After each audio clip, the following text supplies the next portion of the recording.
Hey everyone, welcome. I'm so honored to be able to be coming today here live to speak a little bit about the amazing opportunity that I have right now to be a cultural ambassador for the San Francisco Arts Commission. I am really looking forward to speaking in just a moment with Trickey of the San Francisco Arts Commission. We're going to be talking a little bit about grants and grant writing. I'm going to share a little bit about my own experience, some things that I've learned along the way. And Trickey is going to be here if you have any questions for them, specifically about the San Francisco Arts Commission grants that are currently available. So you may or may not know there are a few grants that are currently available at this moment that are going to be due pretty soon. Some of them as early as in the next few days, and a couple that are due in a couple of weeks. And so I'm definitely excited to be connecting today with Anne and to be sharing a little bit about just some details and to be taking some of your questions that you may have. And so one thing I wanted to bring up is I know for myself, like it took a lot for me to get to a place where I felt comfortable and felt like I could apply to art grants. I definitely for a long time did not feel like my art was worth it or in this place where I could be applying for artist grants. And that's something that we really want to encourage the folks who are watching here is that, letting you all know that, we all start somewhere, and we all also have many different kinds of practices. And that's one thing that I'm really excited to talk about is that many different kinds of practices that are being funded or have the opportunity to be funded from the San Francisco Arts Commission. And I actually have a list that I wanted to go through with all of you, just some of the ways that the San Francisco Arts Commission looks at creative practice. So it's a pretty long list, so I'll go through it and maybe I can think of a couple of examples. So the first one is craft. So craft is definitely something that is funded. Craft, of course, is pretty expansive as a term. There are a lot of people who do have many kinds of crafts that they create. Hi, welcome. And then also curation. So if you're someone who wants to curate an event or an exhibition, you want to bring artists together, that's also something that can be funded through their artist grants that they have right now.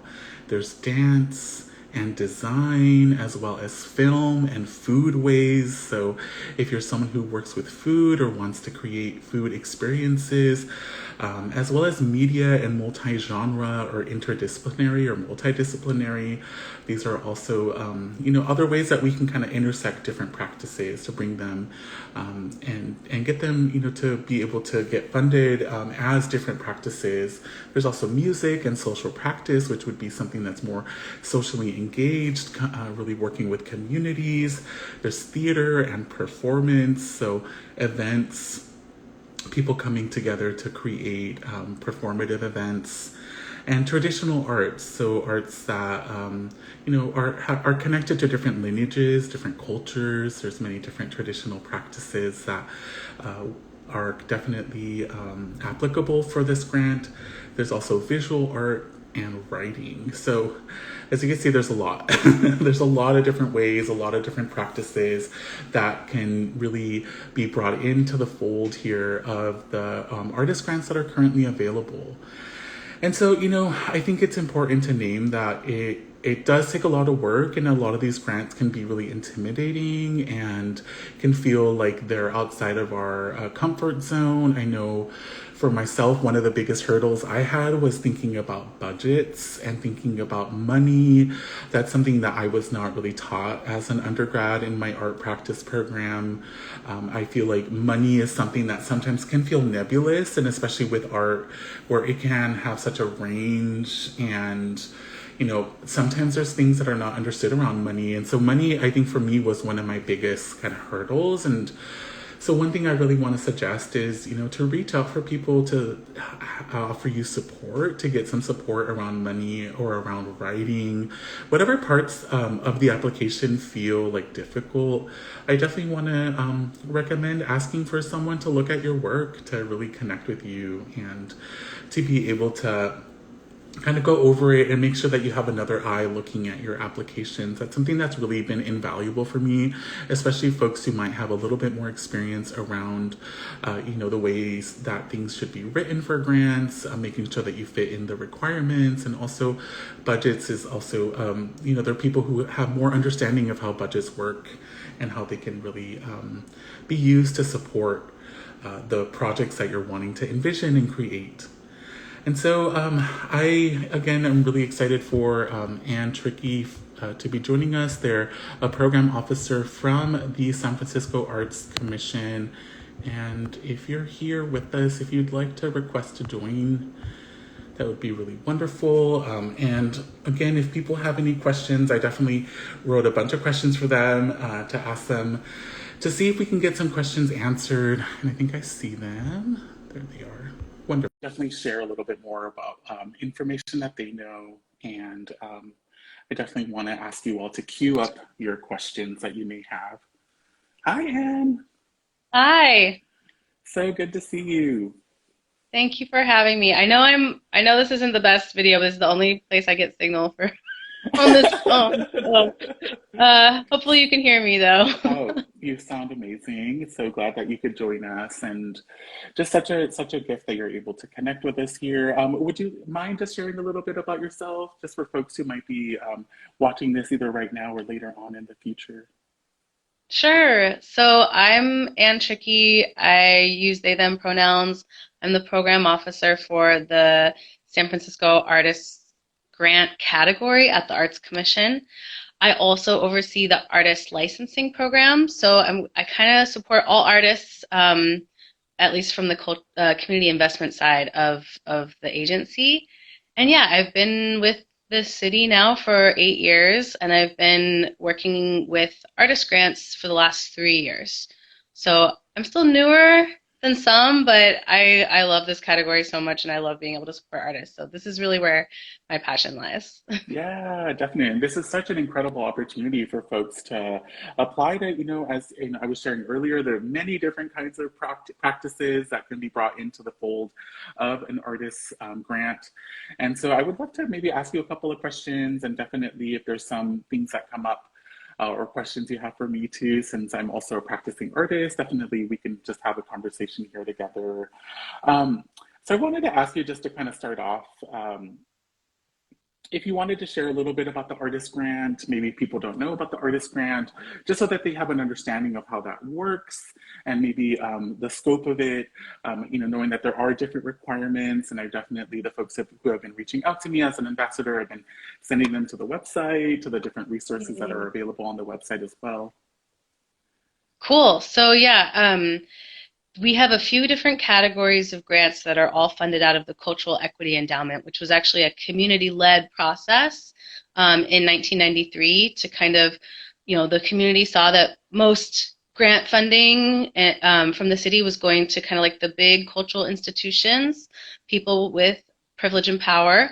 And so the community folks came together and said, you know what, we want to write legislation that requires the city to give money to those historically who have not had privilege and power. So these grants are specifically aimed at those groups. There's a list of communities that we fund. There's specific ethnicities listed, but there's also, disability status folks, gender queer, gender nonconforming women, essentially all groups that have not historically had privilege and power are the folks that we're supposed to be giving money to with these grant categories. One of the ways we do that is through the artist grant specifically. There are a few requirements. Mainly the big one is just writing the narrative. That's kind of the big hurdle, making sure you have all of your information ready to go. Edgar, you said you were sending people to the website, which is great. There's actually an instructions document there where you can write your responses in advance. Things that you will need are a document showing your residency in San Francisco. There is a residency requirement for these funds because they're government funds. They're supposed to go to, the civic folks living in San Francisco since they're San Francisco taxpayer dollars. And there's a list of what documents we accept, but we are also updating the guidelines. So if people cannot provide something because they're housing insecure or unhoused, we will now be providing a self-attestation so folks can still have access to these grant funds. Something else you'll need are work samples. We do ask for some sort of sample of your work when you apply for this funding. And then we do ask also for like a resume or a CV. And I think those are like the 3 documents that you would be required to upload. Everything else is like narrative that you write for yourself based on the questions. There is a racial equity question up front and center. Again, this is based on the legislation requirements. So we ask that you either self-identify as someone from one of the communities we're supposed to fund, or as a person who can express the experience of the communities that we are supposed to fund. So that one can be tricky, especially for folks who've never had to answer something like that before. And I am more than happy to do a consultation with anyone who needs help with that piece. You can actually schedule 15 minutes with me before the deadline to talk about anything you want for the application. Oh, Does that sound good, Edgar? Yeah. So wonderful. Thank you so much for sharing all that, Anne. And kind of going along with this, I was wondering, what are some ways that folks can really use you as a resource? And you're saying people can schedule a one-time 15-minute meeting with you. Are there other ways that folks can connect with you or use you as a resource for this process? Yes, absolutely. I am very available on email. Maybe too available, but I'm very available on email. I will answer any and all questions up to the night before the deadline for the grant. So if you're emailing me the morning of the deadline, I probably won't have time to get to you because this is a pretty big grant category. Last year we had 228 people apply, but I will exchange in as many back and forth emails as you need before then. My work cell, you can also text me if people want to, if people prefer text. And then I do the phone, but I like to do the consultations with the phone call so that we have a video. You can see who I am. I look like a person. I'm not just somebody on the other end of the phone. Right. And then with those consultations, that's where I'll review any content. Like if you want me to actually look at a work sample or any sort of narrative response that you have prepared, I will do that in the consultation. I just won't do that over email. But I'll answer logistics, any sort of policy or procedure questions you might have over the email exchange. Does that help? Yeah, definitely. Yeah. And, I'm asking folks here who are here if they have any questions that they want to just put in the chat. Definitely feel free to add your questions or any comments you may have. And it's so wonderful to hear that you're so open to having people connect with you and ask you questions, because I know that there are a lot, in looking through the different requirements, there can definitely be a lot of questions that come up. And one thing that, a question I have for you, if you're open to talking about this, is the insurance requirement. I know for myself, because I have gotten funding from, city and government funds.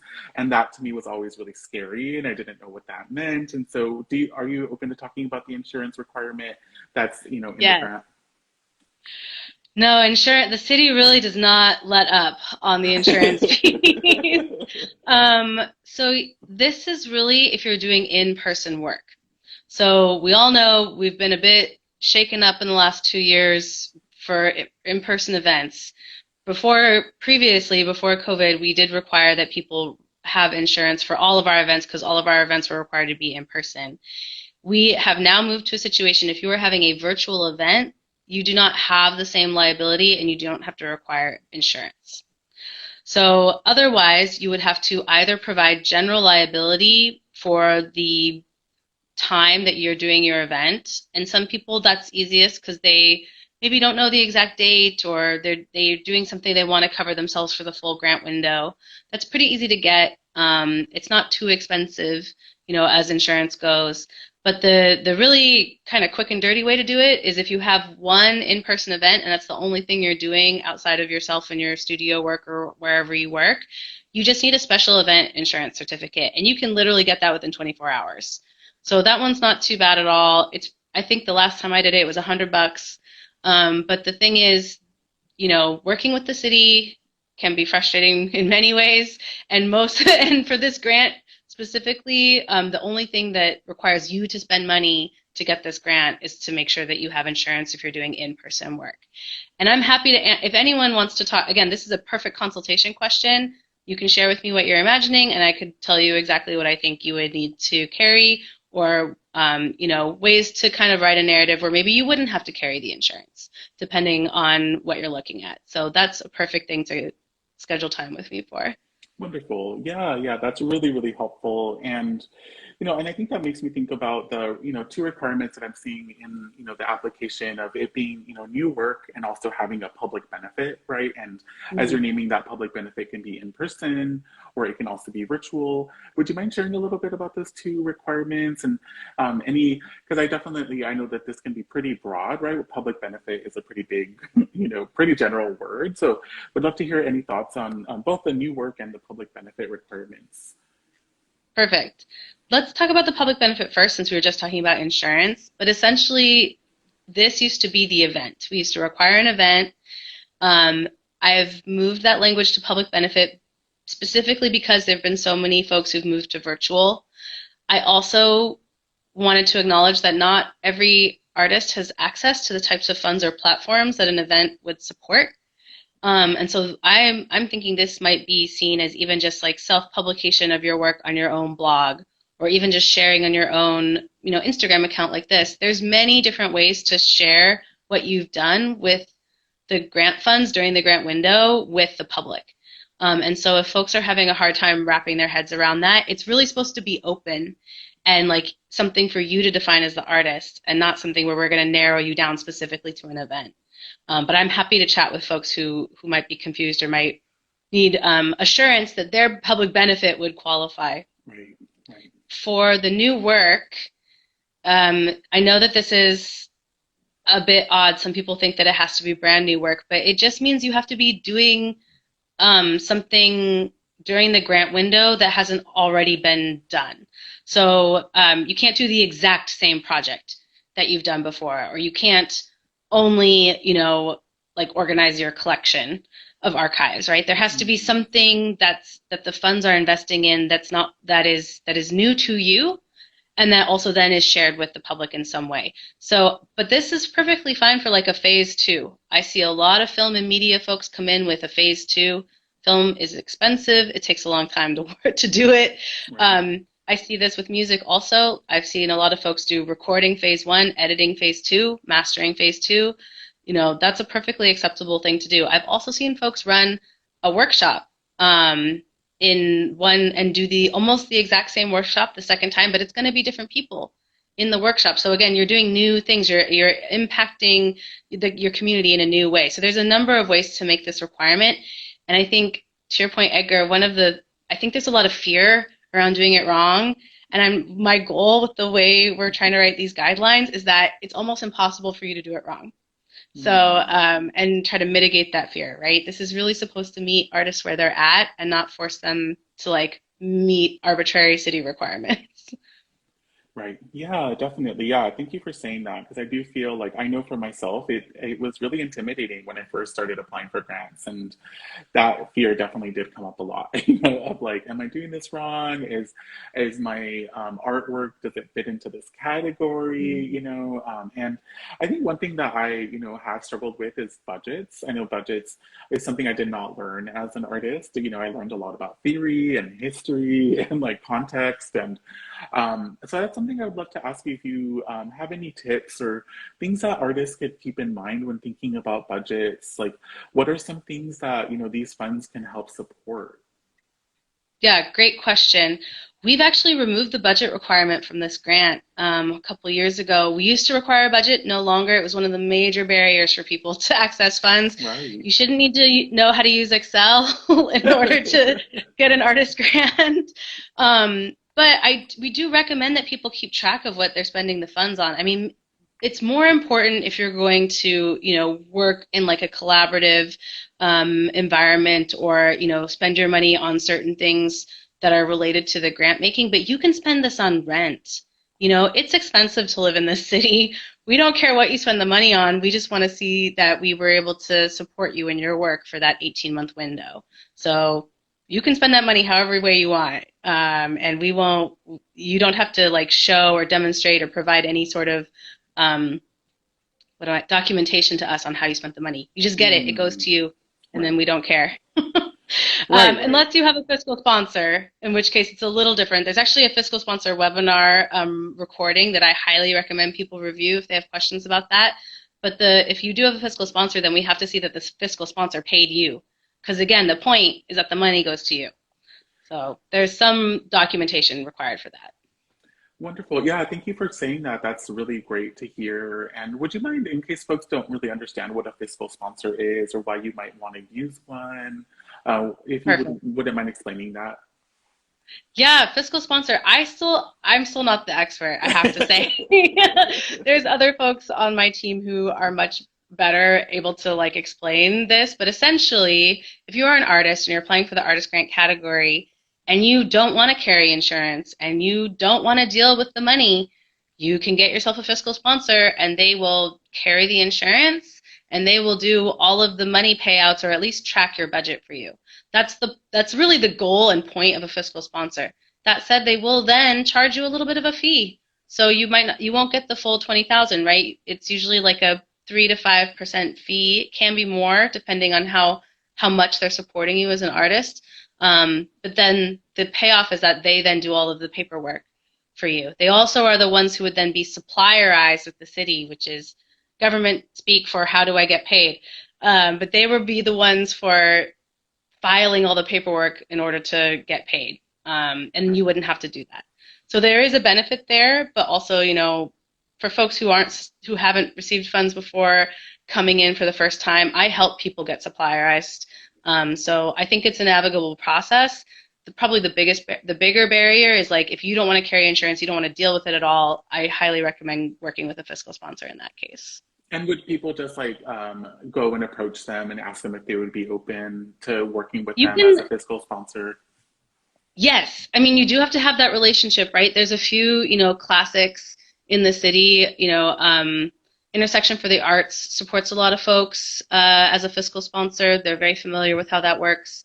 Dancers Group is one that supports a lot of dancers. Those are the two I can come up with the top of my head, but there's way more than that. Oh, Counterpulse is another one, a Hmm. fiscal sponsor for a lot of folks. So they're in your community. You've probably worked with them already. You just didn't know that they also offered the fiscal sponsor opportunity. So if you need a list or if you need to be directed, again, just please contact me and I'll put you in the right place. Yeah, wonderful. Yeah, and I'd love to ask you if you have any projects that you've seen in your time, in your role that you've really appreciated or that you want to highlight. I sometimes like love to, especially if there's people who are watching this who maybe have an idea of what they want to do or would like to hear of past projects. I would love to hear if you have any that you'd love to share that you were really either inspired by or you'd like to highlight that you I remember. mean, I honestly love all of them. This is Yeah. really my passion. I just love supporting all of the artists. Of course, I have favorites, but I don't want to play favorites. But I will use one as an example that I thought was really interesting and I hadn't seen before.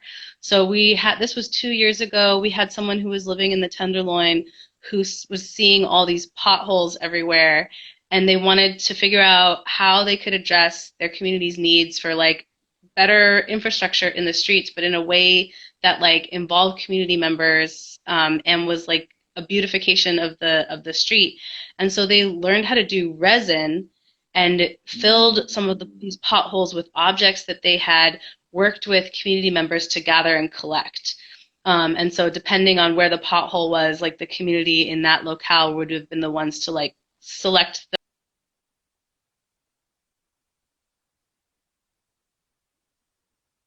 way to like, Hello, Anne. Can you hear oh, me? did I cut out?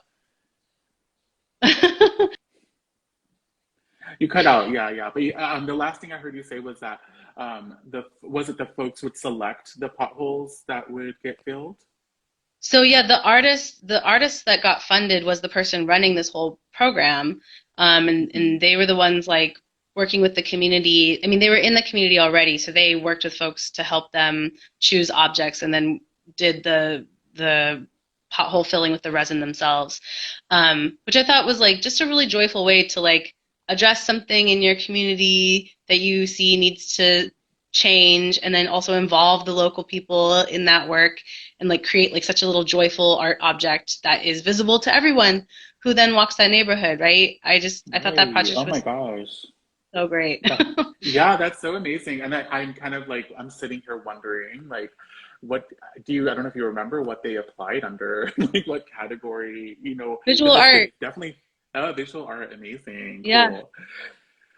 Yeah, yeah, and that's such an incredible example of, as you're saying, seeing a need, seeing, something that can support the community and also involving folks, bringing them into the process. And I think, that's also something that I wanted to share is that one of our other ambassadors, Eric Garcia, also known as Churo Nomi here on Instagram, they're kind of getting together folks to do a peer-reviewed application process. So if you're interested, it's going to be happening tonight from 6:30 to 7:30 p.m.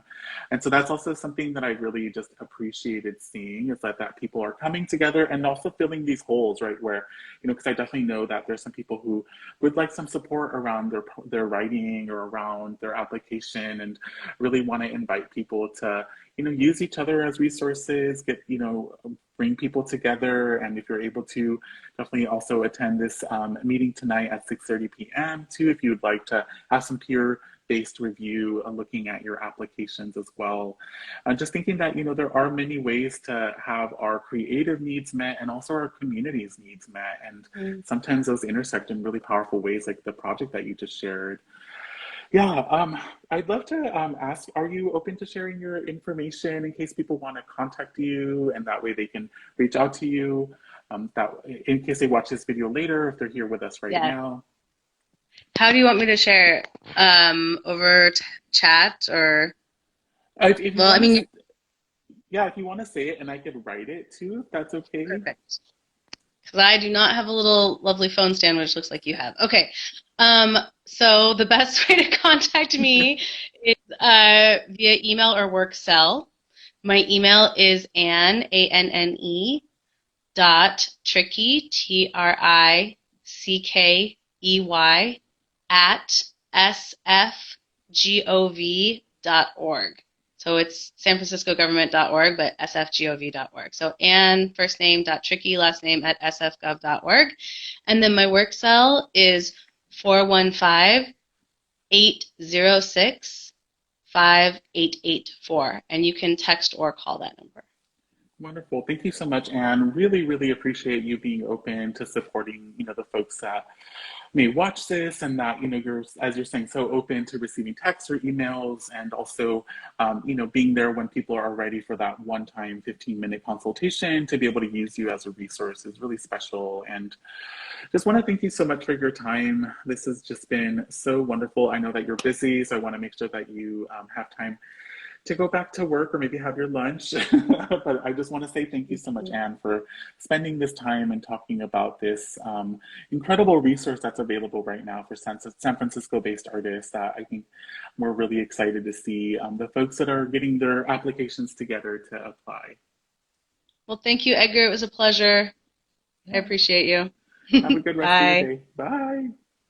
day. Bye. Okay, so I'm gonna just stay here just for a couple more minutes. I'm just so grateful to Anne for all of their amazing information. And once I post this video, I will be posting their email address and their phone number on this video in case you do want to reach out to them. Again, just to reiterate what they said, they're available for small consultations via text or email, and then they can offer a one-time 15-minute consultation. And it's really good to kind of get ready with questions that you may have for them or parts of your application that you feel that you would really like for them to look over, to have those ready for when you meet with them. And I wanted to talk a little bit, a couple of things. One thing that Anne mentioned was kind of getting together work samples. I know that that's something that for me was a really hard thing that I, like, for a long time did not document a lot of my work. I do a lot of work that's performance based, that's community based or socially engaged. And I definitely know that documentation is big when it comes to work samples. And that documentation can look like a lot of different things, from video to audio recordings to photos. And so getting together your portfolio is definitely a big part of grant writing processes, and being able to really have a way to show people the work that you're going to do. And so I think one thing to remember is that if you're applying for, let's say, like visual art category, to really make sure that you highlight the visual art in your portfolio, in the work that you've done. Or if you're wanting to do, let's say, something that's more music based, to really highlight the music elements of your practice. Because I know a lot of us are pretty multidisciplinary nowadays and do all sorts of work, but really what you're wanting is when you apply for a grant that you're really able to show them, like, look, I've done this kind of work before, let me show you some of this work that I've done before. And that really can connect with the funds that you're asking for, which are going to be related hopefully to the work that you're showing, so that way you can kind of make that direct connection. And one thing I've also really learned in the past is to really make sure you're reading all the guideline requirements, all the different elements that are a part of the process, so that way you're not, accidentally getting yourself, um, you know, I guess, like, not, accidentally having your application disqualified because you forgot to do something. So that's also something that's really important. And I think one thing, again, I'm open to questions that people may have, or if anyone has any comments, or anything that they want to share about the art writing process, the grant writing process. I know one big thing that I've talked a lot about is rejection too. That's also a big part of the grant writing process, is that a lot of us send out grants, and we can send out 20 of them or 30 of them, and only get back a couple. And I think at the beginning that was really difficult for me to get rejection, and I think as time has gone on, I've actually seen that your abilities as a grant writer actually develop more and more. The more you write, the more you get these applications out, and as does your capacity to take rejection. I think at the beginning it was so hard for me to receive rejection, and to feel like all the work I had done had just gone to waste, quote unquote. But also, I think I've learned over time that it's really helped me hone my skills, and, also really learn, what's important for me, and what's important in terms of the application itself, knowing that it can sometimes take us some time to really kind of connect our innate gifts, our innate skills, to the requirements that someone might have for their grants. And so that also grows over time as well, as I've said, your capacity to take rejection, and to know that we're not going to get everything we apply for. And that's really a big part of the process. And it's also a big hurdle to get over, because it can, be really frustrating or sad to spend a lot of work applying for something and not get it. So I definitely want to say, use the resources you have. I'm an ambassador for the San Francisco Arts Commission. If you are an Indigenous artist, or if you know any Indigenous artists who are wanting to apply to this grant, definitely send them towards me. I would love to be a resource.